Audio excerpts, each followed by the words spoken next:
Welcome back to video 2 from Unlimited for Life Coaching.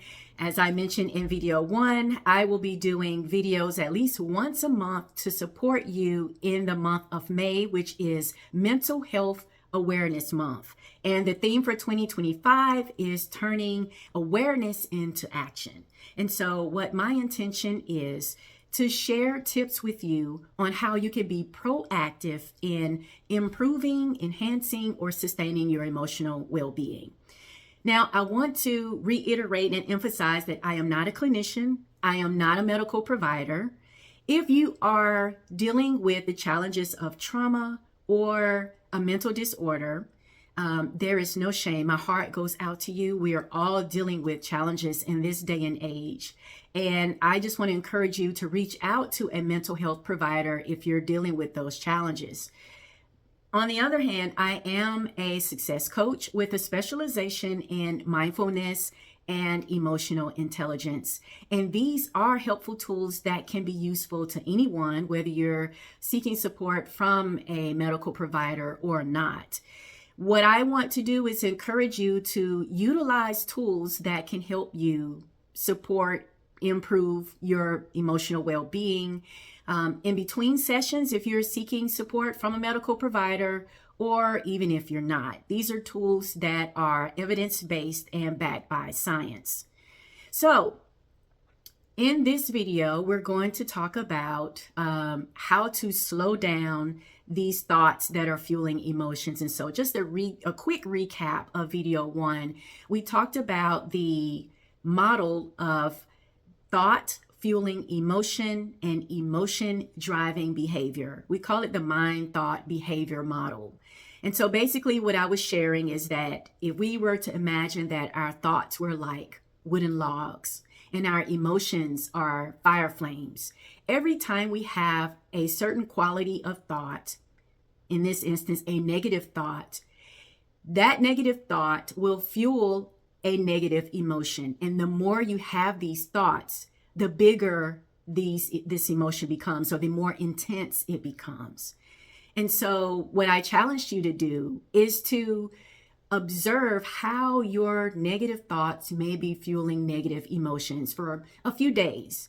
And this is a first step because this is a process that happens very quickly. We're talking about neurochemical, neurobiological processes that happen in the brain. They happen very fast, and you don't realize that it's happening unless you have grown this particular skill, self-awareness.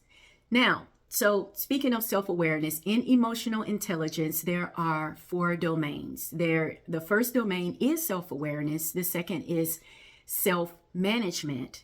So I want to really focus on those first 2 domains in the next few videos.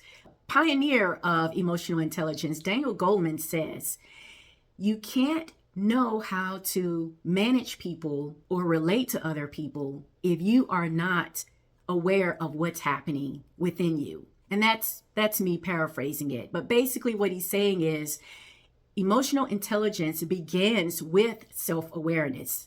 It all begins within, and you'll begin to hopefully understand that as I go through these videos for the month of May. So this is why I challenged you to observe how negative thoughts may be fueling your negative emotions and causing these emotions to intensify. And so if you've been able to do that, congratulations, kudos to you. You've taken the first step to growing your emotional intelligence. You are growing your self-awareness. If you weren't able to do this, that is okay. This can be totally normal. Like I said, this happens very quickly. And so it takes time and effort and consistency to be able to catch those thoughts fueling those negative emotions. So once you have developed this self-awareness, your next step is obviously, you might be asking the question, how do I stop these negative thoughts from fueling these negative emotions? How do I stop this looping process that's happening that could be ruining my relationships, ruining my performance, causing stress in my life, and therefore having a negative impact on my well-being? Because that's what this is all about. What's the practicality of these steps of building self-awareness, growing our emotional intelligence, becoming more mindful. We want to have more success in our life in more than one area. So, how do we at least begin to slow down these thoughts, or slow down this process, or maybe even stop these thoughts altogether? Well, there's a scientific study that shows if you name the emotion that you are feeling, you can actually create a shift in your brain. So you're spinning around in these emotional centers of the brain, or what we call the emotion brain. And when you name the emotion, you're actually able to shift from the emotional center of the brain into the rational part of the brain. So can you believe it? This is science-based. If you name the emotion, you can begin to stop this looping. Now, this is called name it to tame it, or I should at least give credit to positive psychology co-founder and American psychologist Martin Seligman, who coined this phrase, name it to tame it. We love to say that in the emotional intelligence community. So give that a try. Name the emotion and see if you can stop this process of negative thoughts fueling negative emotion, or at least the looping that may be happening. You may be having negative emotions and it's causing more negative thoughts. It can go either way. But what I want to share with you is this. This may seem simple, but I have found as a coach that it is not as easy as it seems. And the reason that this can be difficult for people is because in our society, number one, we've been taught to shut down any negative emotion. So what a lot of people do is they just shut it down, redirect their thought to something else. And this may seem effective, but it actually doesn't help, because whatever you resist persist. Now, I can't tell you who coined that, but there's some truth to that.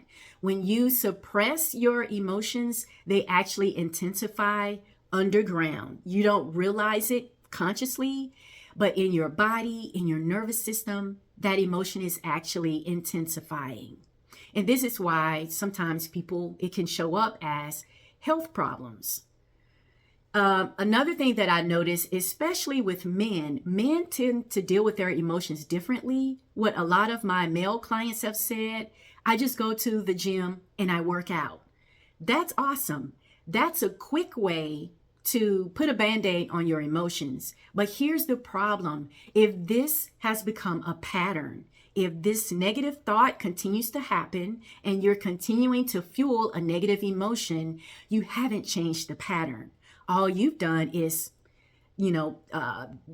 release the valve to release the pressure on the emotion or your body and your nervous system, but you haven't changed the pattern. So what we're striving to do here is change our patterns so that we can ultimately change our behavior. The second reason that this can be challenging is because in our society, we don't have emotional literacy, that is, being able to have access to a vast vocabulary of emotion words. I make this joke all the time, but it's the truth. When you think about the words that we learned in elementary school, it pretty much sums up to 4 or 5 words: sad, glad, mad, happy, angry. That's it. But there is a wide spectrum of emotions, almost like the colors in our world. We have more than black, white, red, green, and blue, or the primary colors. There are a spectrum of emotions. And although you don't have to get the emotion exact, it's, the more that we can be more specific about the emotion that we're feeling, the better. So, if you only have sad, mad, and glad, obviously when you're feeling disgust, that doesn't fall within the category of the 4 or 5 emotion words that are in your vocabulary. If you're feeling elated or surprised, that doesn't even come near. It goes far beyond happy and glad. So we want to have a spectrum of vocabulary words that we can access to be able to name that emotion. But ultimately, what we're trying to do is get out of this emotion brain that is gradually getting out of control and shift back into the rational logic brain by choosing a word that describes what we feel. Now, this is just the first step. I encourage you to try this out for the next few days. See if you can slow down or at least stop these negative thoughts fueling negative emotion. And then in the next video, I'll show you the steps that you can take to begin to change your behavior. Have a great week. Once again, turning our mental health awareness into action. I encourage you to take these steps. Be safe, be well, take care of yourself, and see you next time.